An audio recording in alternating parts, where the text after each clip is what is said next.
थे, पहले उनको सुख हो रहा था और फिर कैर टूट गए घर पे, तो उन साधनाओं ने फिर क्यों ना मदद करी आपकी। और परमात्मा की वाणी सूक्ष्म वेद कहता है कि दुख में सुमन सब करें और सुख में करे ना कोई, और जय सुख में सुमन करें तो दुख का ही को होई। तो आप तो जन्म जात उन साधनाओं को कर रहे थे, सुखी थे तब भी वो साधना कर रहे थे, भक्ति कर रहे थे जैसी तैसी, तुम्हें पता था। और उनके करते करते फिर दुख हो गए। उसका यही कारण था कि आपके पूर्व जन्म की बैटरी चार्ज थी, वो पुण्य संग्रहित थे आपके पास इकट्ठे थे, और वो आप खा रहे थे, बरत रहे थे, खर्चो खाओ। और जब पुण्य आपके समाप्त हो गए और पाप कर्मों का दौर शुरू हुआ, फिर पाप कर्मों ने कहर तोड़ दिया। और जो साधना आप कर रहे थे, मानते थे कि इनसे सुख हो रहा है, अब वो कहाँ गई वो साधना है आपकी। अब दुख में तो दुख परमात्मा ने या दुनिया करे, लेकिन सुख में भी कर रहे थे आप तो। और फिर परमात्मा की वाणी दुख सुख में सुमन करे तो दुख नहीं हो सकता। तो वो साधना नहीं मिली जिसके ऊपर ये वाणी एप्लीकेबल होती है। उस साधना के ना मिलने से वो भक्ति करते हुए दुखी हो रहे हो, तो वो भक्ति ठीक नहीं थी। परमात्मा कहते हैं कि भक्ति भी करते हो और शास्त्र विधि त्याग का मनमाना आचरण आप कर रहे हो, तो वो भी आपका व्यर्थ है। फिर आपको सही भक्ति मिल गई, सत साधना भी मिल गई, और आपको विश्वास नहीं भगवान में।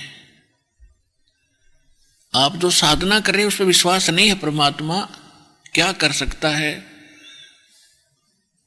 ऐसा नहीं हो सकता है। जैसे पुराने ज्ञान से हम इतने कंडम हो गए, अंतःकरण इतना मलिन हो लिया, हम किसी भगत से सुनते हैं, जो प्रथम भक्त आते हैं यहाँ, और वो दूसरे पुराने भक्तों से सुनते हैं कि मुझे ये लाभ हुआ, मुझे ये लाभ हुआ, तो उनका विश्वास नहीं होता इन बातों का, क्योंकि उनके साथ कभी ऐसी घटना घटी नहीं। ऐसी घटना घटे क्योंकि वो भक्ति ठीक नहीं थी।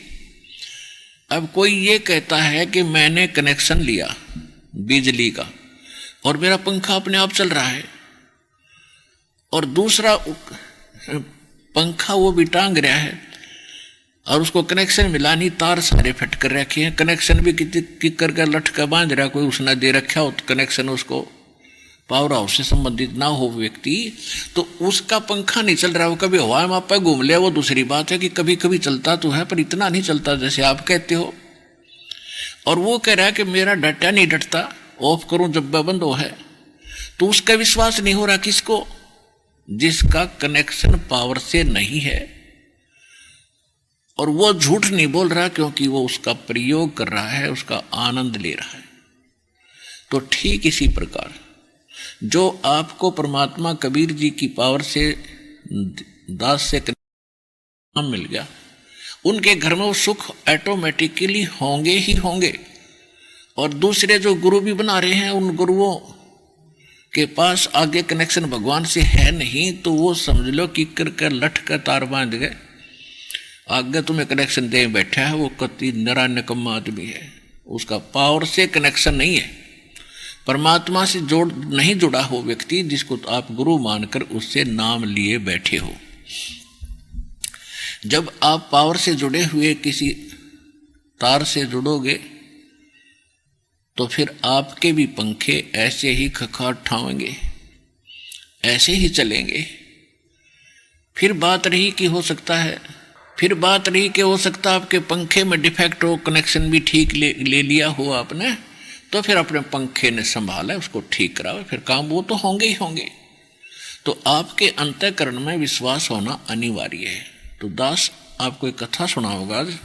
ये दास पहले हनुमान पुजारी था और वो वही साधना करते थे जैसे आम हिंदू भक्त करते हैं। और हम इतना विश्वास अवश्य रखते थे कि हम सुना करते कथा कि भगवान श्री कृष्ण जी ने द्रौपदी का चीर बढ़ा दिया, उसकी साड़ी बढ़ा दी, और दुशासन खींच खींच के थक गया, वो एंड नहीं हुआ, समाप्त नहीं हुई। तो हम बड़े खुशी होते थे, भगवान में दृढ़ता घनी आती थी। फिर हम सुनते थे कि नरसिंह जी की हुंडी भगवान ने उसको कैश करके दे दी, यानी नरसिंह जी को 500 रुपये परमात्मा ने स्वयं आकर दिए। नरसिंह जी की बेटी का भात भरा और अशरफी और मोहरों की वर्षा कर दी, चांदी के सिक्कों की। तो हम ये सुना करते और हम मानते थे ऐसा बिल्कुल भगवान कर सकता है। फिर हम इन आर्य समाज के शेरफेरों से सुनते थे कुछ बातें, इनके आचार्यों से। तो ये क्या कहते थे कि नहीं ऐसा नहीं हो सकता, ऐसा नहीं हो सकता, ये कभी हो सकता है, कभी साड़ी चीर बढ़ सकता है। तो हम इतने दृढ़ नहीं थे, हम ये भी मान लेते भी ऐसा भी होगा। ये तो वैसे लोक वेद वैसे बकवाद गढ़ रखी है, ऐसा नहीं होता, क्योंकि हम दृढ़ नहीं थे। हमें स्वयं कोई ऐसा परमात्मा ने चमत्कार हमारे लिए कराया नहीं था जिससे हम दृढ़ता से कह सकें कि ऐसा हो सकता है। तो एक समय की बात है कि दास के मकान पर जब ये दास सर्विस करता था और नाम लिया नहीं था, अपनी वही परंपरागत साधनाएं हम करते थे। तो हमारे कमरे पे किराए पे एक आर्य समाजी प्राइमरी टीचर, प्राइमरी क्लास का यानी 5वीं तक का वो हेडमास्टर था।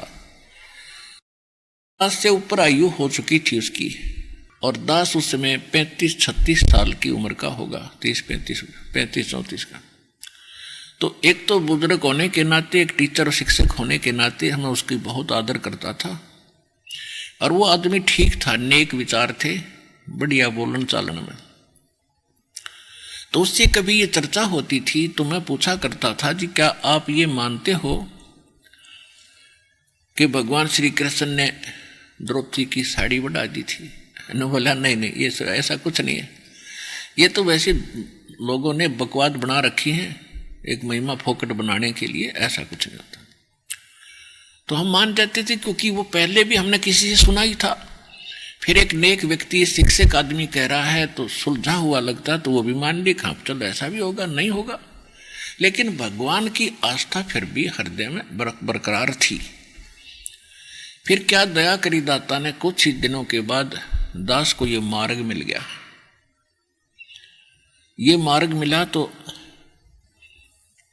दृढ़ता से भक्ति करी।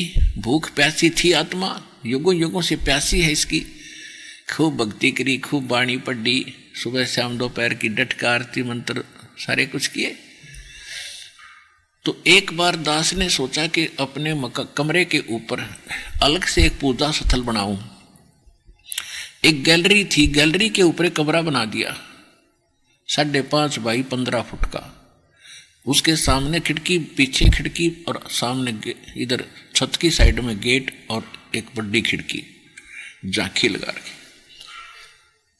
तो फिर दास ने एक वो सोचा कि इस पे आमने सामने जैसे मच्छरों से बचने के लिए लोहे की जाली होती है, मच्छरदानी जैसे, मैंने सोचा इन पे ये लगा देता हूँ, आगे पीछे दोनों पे।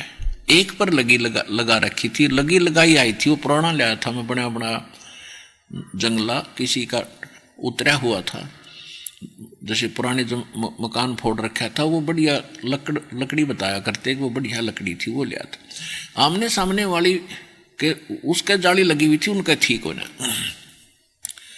तो वो जाली लाया मैं, या तो मेरे लिखण में कितना गड़बड़ रहेगी, मैंने उसमें थी 2 फुट 8 इंच चौड़ी थी वह,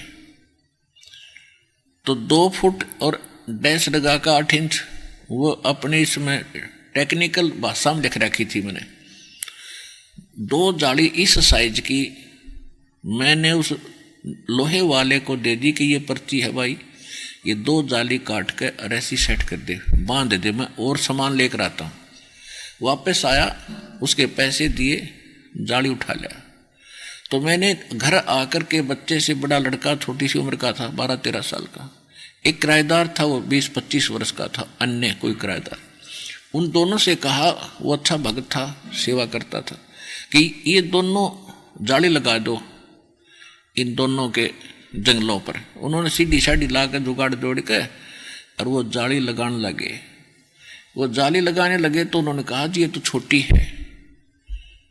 तो मैंने खुद जाकर देखा तो उसको ऐसे सेट करा तो ऐसे तो वो ठीक आ जा, लेकिन चौड़ाई में कम, 9-8 इंच कम। फिर मैंने ऐसे करके देखा, वो भी गलत नहीं हुई।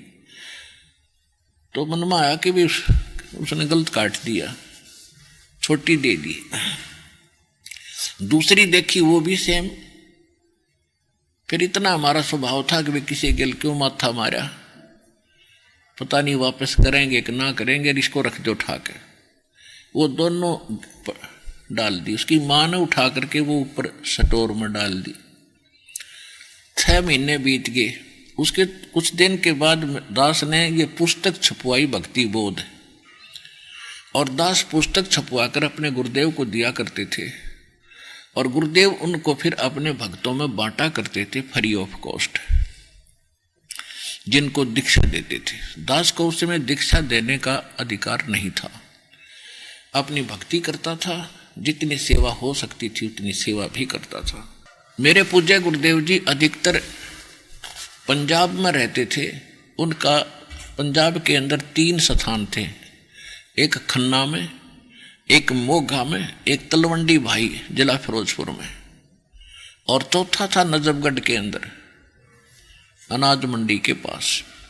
वो ज़्यादातर तलवंडी भाई रहते थे या मोगा के अंदर रहते थे, और यहाँ छुड़ानी आते थे केवल वो साल में, वर्ष में 2 बार।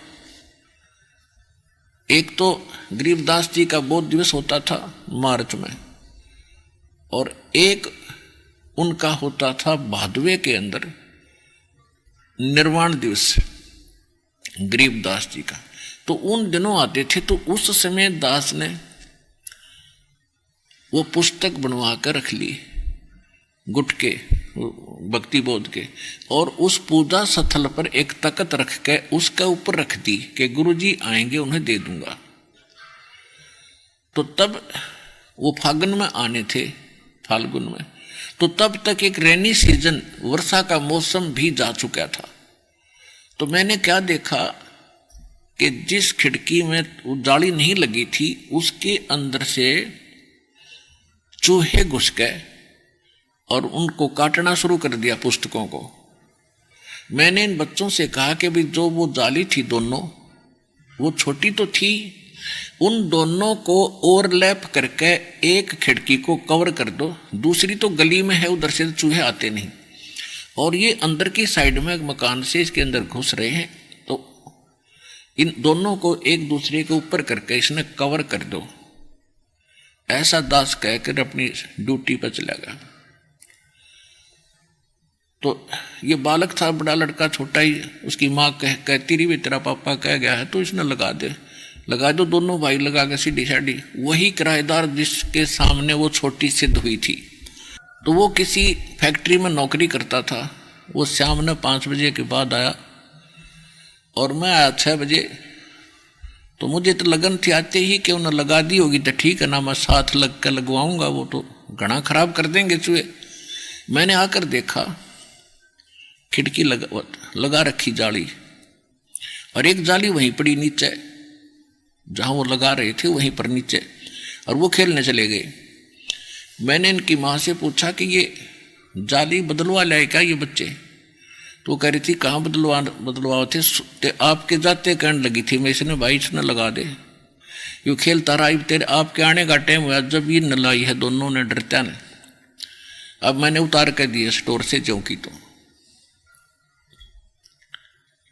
मैं हैरान हूं, मैंने सोचा भाई ये कैसे हो गए? तो बिल्कुल छोटी थी, 8-8 इंच छोटी थी, और एक जाली पूरी लगकर पूरी कवर करके 8 इंच और ऐसे मुड़ी हुई थी साइड में, ऊपर से नो की नो, साइडों से ऐसे 8 इंच वो बढ़कर 8-7 इंच और ऐसे मुड़ी हुई थी नो। मेरे यह बात गले उतरे नहीं, क्योंकि हमारे साथ कोई ऐसा चमत्कार मालिक का होया नहीं था। बेशक थे हम भगत बने हुए थे। मैंने उसकी माँ से पूछा तो सच बता, ये जाली वही है या ये बदलवा के लाए? कहने लगे ये बदलवान का है, यू कहाँ बदलवा था, गेर बेसे कहा कि दोनों ने, ये तो वही मैंने उतार कर डाली है। यू बालक है, इसने कहाँ बदलवान किया सी पता है। मैंने कहा बच्चा कहाँ है, यू खेल रहा था बाहर, उसको बुलाया। मैंने कहा बेटा मेरे सिर पर हाथ रख और कबीर भगवान की कसम खा कि जाली वही है। अकपिता पापा जाली वही है भगवान की कसम। अपने आत्मा हमारे साथ ये घटना कभी घटी नहीं थी, मैंने सुनी थी आज तक। तो पुण्यात्मा उस दिन के बाद दास का जीवन बदल गया। सतगुरु जो चावे सो कर ही, 14 कोट दूत जम डर ही, ऊत भूत जम त्रास निवार, चित्रगुप्त के कागज पाड़े।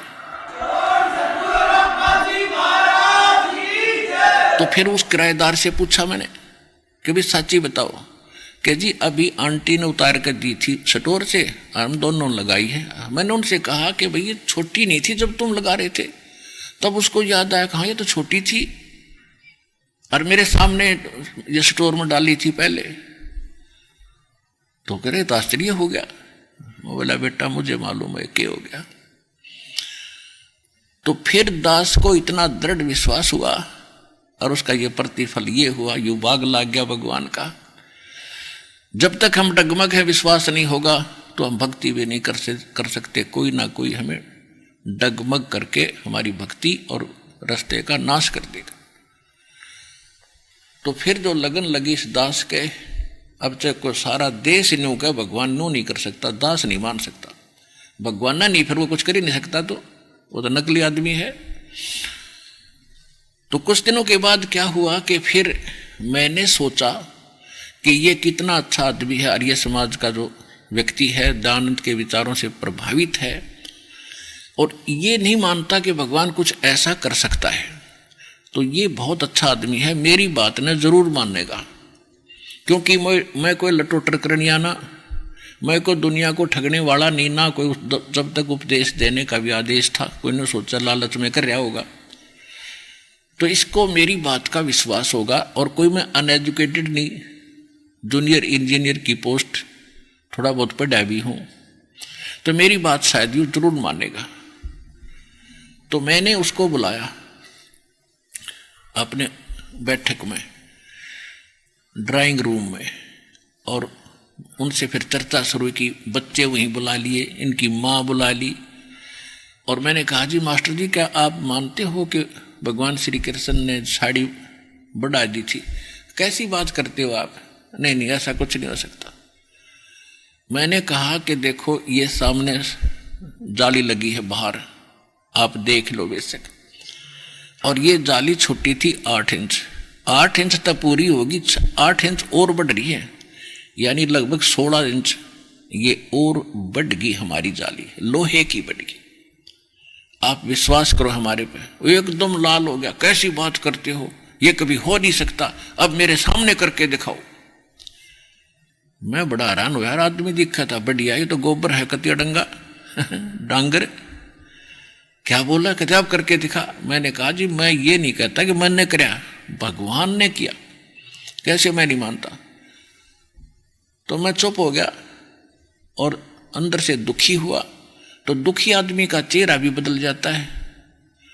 तो उसने सोचा मकान मालिक है भाई, दुखी हो गया तो उसने बात घुमाई, कहने लगा कि आप इंजीनियर हैं, आप भी इन बातों पर विश्वास करते हो?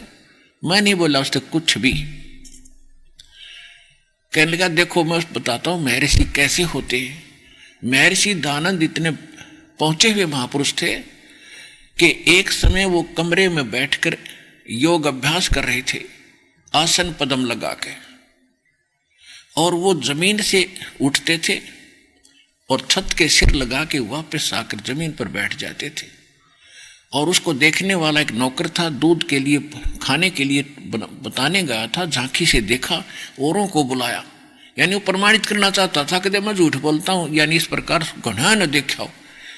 वो जमीन पर से उठता था, छत के सिर लगा के वापस आ जाते थे। ये होते महर्षि। मैं बोला झूठ, कति झूठ, तू करके दिखा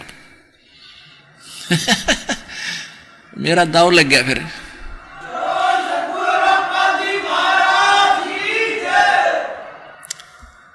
उसका पसीने आ गए।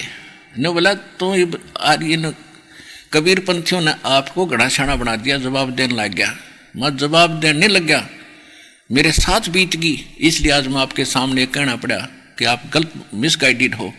जब भगवान कुछ कर ही नहीं सकता फिर तेरे मेरे जैसा होगा, फिर पूजा की क्या आवश्यकता है? वो परमात्मा सब कुछ कर सकता है।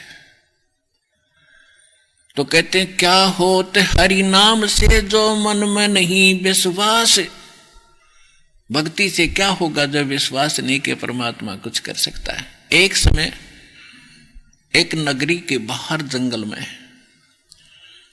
एक तो 40 वर्ष से साधक साधना कर रहा था, बड़ी बड़ी दाढ़ी जटा, बड़ा सुप्रसिद्ध था उस क्षेत्र में। और एक अभी युवा बालक था 30-35 साल का, 4 वर्ष 5 वर्ष से वो साधना कर रहा था दूसरी साइड में जंगल में झोंपड़ी बना के। एक देवदूत आता था भगवान के दरबार से और वो उन दोनों से मिलकर डेली जाता था, चर्चा करते थे भगवान की। तो बड़ा अच्छा समय उनका व्यतीत हो रहा था। एक दिन उस देवदूत ने परमात्मा भगवान से कहा कि भगवान आपके बड़े भक्त हैं, वहां पर एक नगर में बहुत ही आपका गुणगान करते हैं, आप पर न्यौछावर हैं। तो भगवान ने कहा कि उन दोनों में से एक भक्त है, एक तो नकली आदमी है। वो देवदूत ने सोचा वो बच्चा भी लगा है छोटी उम्र का, वो उसके बारे में भगवान कह रहे होंगे। तो देवदूत ने कहा कि वो ना जो अभी 3-4 वर्ष से भक्ति पर लगा है वो अभी बालक है। तो भगवान बोले नहीं, जो 40 वर्ष से लग रहा है ना वो निकम्मा नकली आदमी है। अब वो देवदूत भगवान के मुख की तरफ देख रहा है तो भगवान भी जान गए कि इस देवदूत का या गला उतरी बात उतरी नहीं। तो परमात्मा ने यानी भगवान ने कहा कि क्या आपको विश्वास नहीं हुआ मेरी बात पर? देवदूत ने कहा कि ऐसा नहीं हो सकता कि आपकी बात पर विश्वास ना हो, लेकिन मेरी बुद्धि छोटी है भगवान, मुझे ऐसा लगता है कि वो तो बड़ा अच्छा भगत दिखाई देता है। तब उसने भगवान ने कहा तो ऐसे करना, किस समय जाता है वहाँ? कि प्रतिदिन मैं 10 बजे जाता हूँ, तो आज तू 2 बजे बाद जाना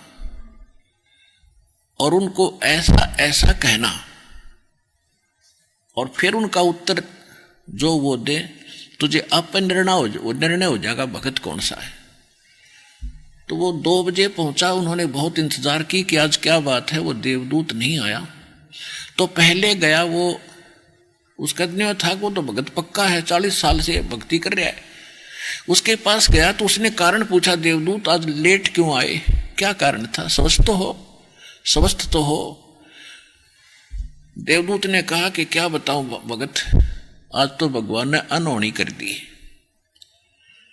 ऐसा कमाल कर दिया और वो 1 बजे करना था, इसलिए मैं आपके पास नहीं आ सका और वो देख कर आया मैं उस कौतुक को।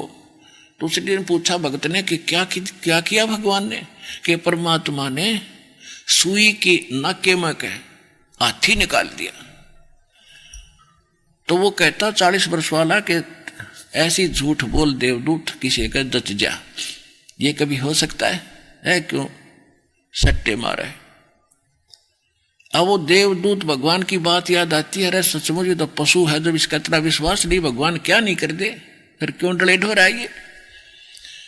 उठ कर चल पड़ा, फिर चला दूसरे के पास जो कुछ ही समय से भगवान की भक्ति पर लगा था। अब उसके पास जाकर उसने सोचा यूं तो पता नहीं क्या सुना होगा, जो इतने पुराने भक्त ने ये वचन उत्तर दिया इसका। उसने कारण पूछा भक्त ने कि देवदूत इतना देर से आने का क्या कारण था? आपकी इंतजार कर रहा था, आप आते हो तो चर्चा होती है भगवान की, आनंद होता है। तो उसने कहा कि क्या बताऊं भक्त, बताऊं कि 1 बजे भगवान ने ऐसी अनहोनी कर दी, बस पूछो मत, कि पर बस कमाल कर दिया। आश्चर्य की बात है कि हाथी को सुई के नाके में निकाल दिया। तो वो भगत कहता है ये कोई आश्चर्य है, भगवान काट दे सारी पृथ्वी ने सुई के नाके में, हाथी की बात करे।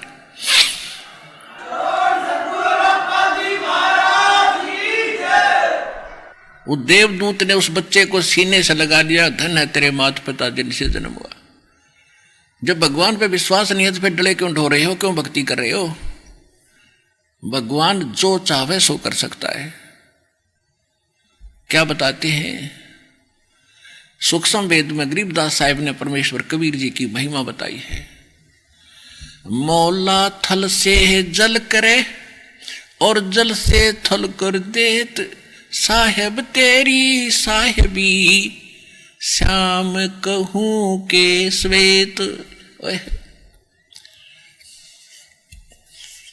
अब क्या बताया है कि परमात्मा पूरी पृथ्वी को जल से भर दे, हजारों फुट ऊंचा एक पल में, और सब तहस नहस कर दे, और दूसरे पल में एज इट इज न्यो का न्यो बना दे। जो जहां बैठा जो काम कर रहा है, जितने बच्चे एज इट इज बना देता है।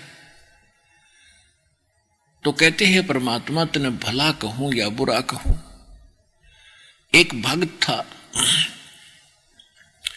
अपने आत्माओं परमात्मा प्रत्येक युग में आते हैं और अच्छी आत्माओं को मिलते हैं। उनका विधान आपको वेदों से प्रमाणित भी दास ने कर दिया। तो हम क्या करते हैं, हम पूरा ज्ञान ना समझ के फिर नाम नूम लेकर फिर अपनी धुन से लगे रहते हैं। तो वो भी हमारी कमजोरी होती है। क्योंकि जैसे एक ग्राउंड है खेलने का, बच्चे जिसमें मैच खेलते हैं और उसकी कुछ मर्यादा बना रखी है कि इससे बाहर नहीं जाना चाहिए आपने। उससे बाहर जाते तो हम फाउल ही खेल रहे हैं, चाहे कितने किलोमीटर तुम कबड्डी कबड्डी करते अंडे जाओ, वहां लाभ आपको मिलेगा नहीं। वो तो उसी में करना जो कुछ करना आपने, तो मर्यादा के अंदर रहना चाहिए। फिर भी परमात्मा ने ये भक्ति बनाए रखने के लिए साधु अपने भक्त प्रत्येक युग में ये मंत्र दिए प्रथम, और उनकी उन्होंने डट के भक्ति करी, क्योंकि वो श्रद्धालु और उसी के लिए निकले थे घर से। तो उन्होंने खूब भक्ति की, उनसे सिद्धियां भी साथ इसमें पैरेलल आ जाती हैं। कबीर सूक्ष्म वेद में लिखा है कि शब्द महल में सिद्धि 24 और हंस बिछोड़े विश्व बीसा। हमारे इस मंत्र के अंदर 24 सिद्धियां आ जाएंगी, और यहाँ के भगत और संत तो एक आधी सिद्धि प्राप्त करके हल्दी की गांठ प्राप्त करके पंसारी बन जाते हैं। तो ये सिद्धि आपको बर्बाद कर देंगी, इन सिद्धियों की आवश्यकता नहीं है। एक समय एक सिद्ध पुरुष के 2 शिष्य थे और उसने बता रखा था कि तुम ऐसी साधना करो, ऐसी साधना करने से तुम्हें सिद्धियां प्राप्त होंगी और जगत में तुम्हारी महिमा हो जाएगी। और जब घर से निकलने के बाद साधु संत जो बन रहे हैं नकली, इन रोटी का रोला गणा रहे कि तुम्हें टूक मिलता रहेगा, उस सिद्ध लास्ट में यही फाइनल कर लेते हैं, उस सिद्ध की मृत्यु होगी। और वो 2 चेले थे तो कई जने, 2 मित्र थे उनमें से, आपस में आश्रम में रहते थे। उनकी मृत्यु के बाद वो जंगलों में चले गए अलग अलग दिशा को, कि वे गुरु जी ने जो साधना बताई है डट कर भक्ति करेंगे और सिद्धियां प्राप्त करेंगे। तो उनमें से एक भगत को परमात्मा कबीर जी का सत्संग सुनने को मिल गया, जो श्रद्धालु था, उस सिद्ध का शिष्य था। और परमात्मा ने फिर बात बताई, भाई ये सिद्धि तो ऐसी है, सारा जीवन तो इन मंत्रों को जाप करके सिद्धियां प्राप्त करते हैं, फिर ये सिद्धि कुछ दिनों के बाद समाप्त हो जाती है। दुनिया में प्रभुता तो अवश्य बन जाती है, लेकिन आपका जीवन नाश हो जाता है। जैसे आप देखते हो वर्षा के मौसम में चींटियां होती, पंखों वाली कीड़ी निकलाती हैं, और वो पहले भी वहाँ जो आम चींटियों में वो भगवान बनी बैठी थी, क्योंकि वो तो पंख वाली थी, आकाश में उड़ जाती थी। आम चींटी तेनों समझती है तो भगवान तो मिलकर आती होंगी, जब पता नहीं कहाँ उड़कर चली जाती हैं। वर्षा के मौसम में जब वो चींटियां बाहर निकलती हैं, गर्मी महसूस होती है अंदर, तो बाहर वो क्या देखती हैं, दीपक या कोई लैंप, बल्ब, ट्यूब, उसके चारों तरफ टक्कर मारती रहती हैं, और कुछ देर घंटे के बाद उनकी वो सारी पंख टूट जाती हैं और फिर वो जमीन पर गिरकर रेंग रही होती हैं आम कीड़ी की तरह।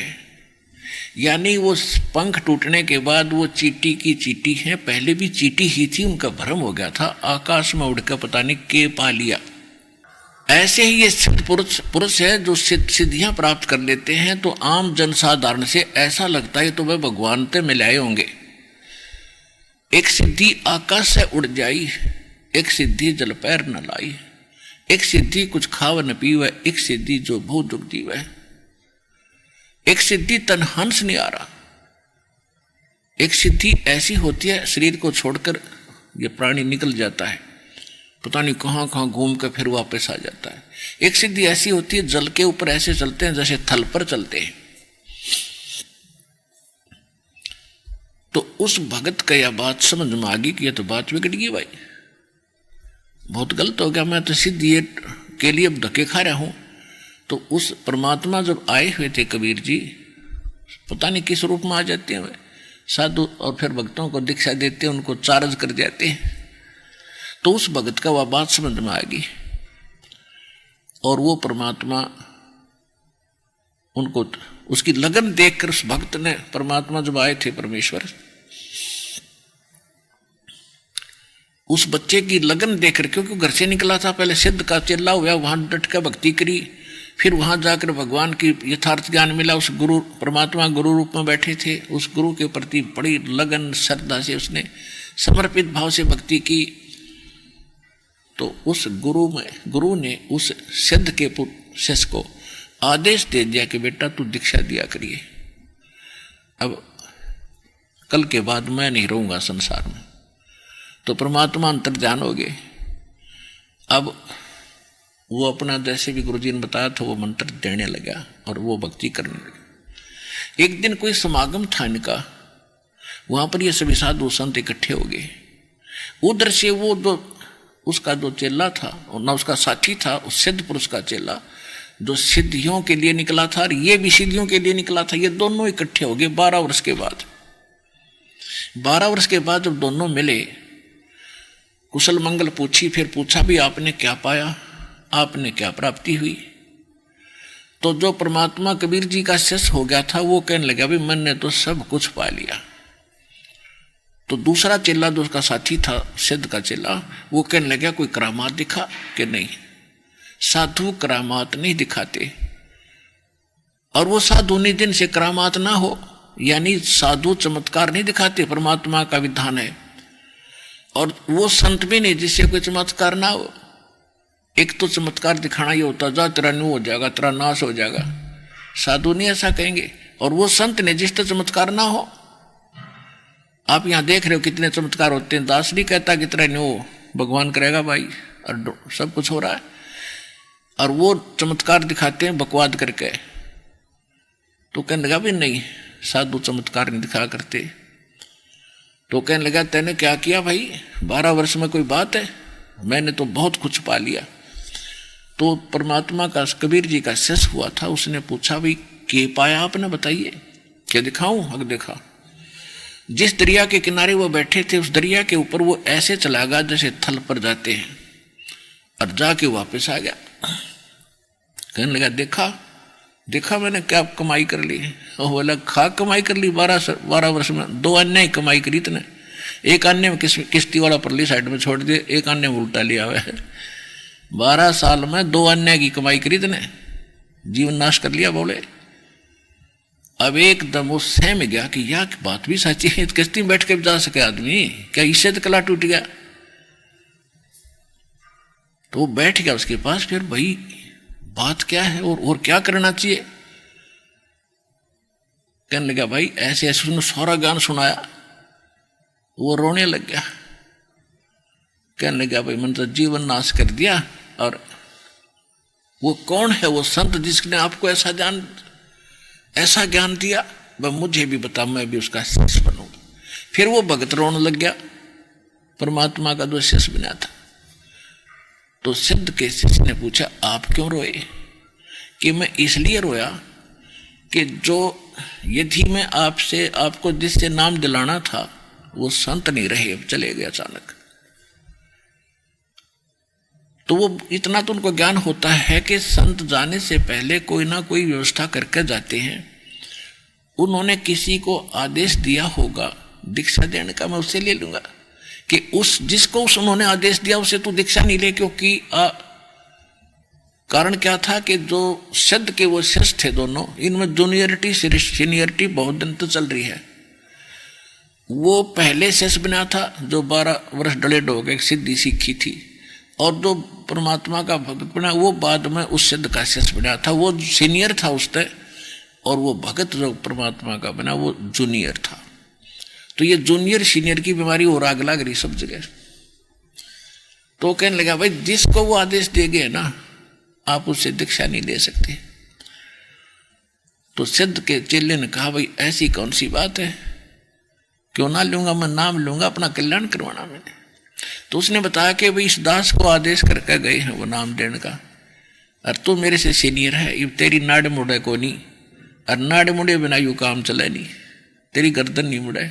ने बोला यह कैसे कह दिया आपने, अरे इससे बढ़िया और क्या बात होगी। दोनों मित्र, आज तो आप मेरे गुरु में आपका चेला, आज से आपका दास आपका चेला है, और चरणों में माथा टेक दिया, कल्याण नाम दे मुझे।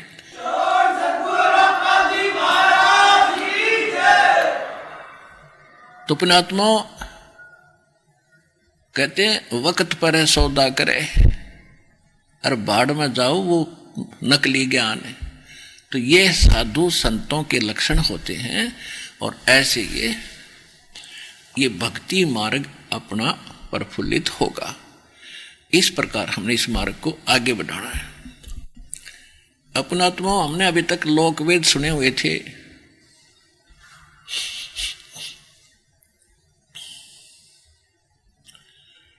और परमात्मा की महिमा से हम परिचित नहीं थे,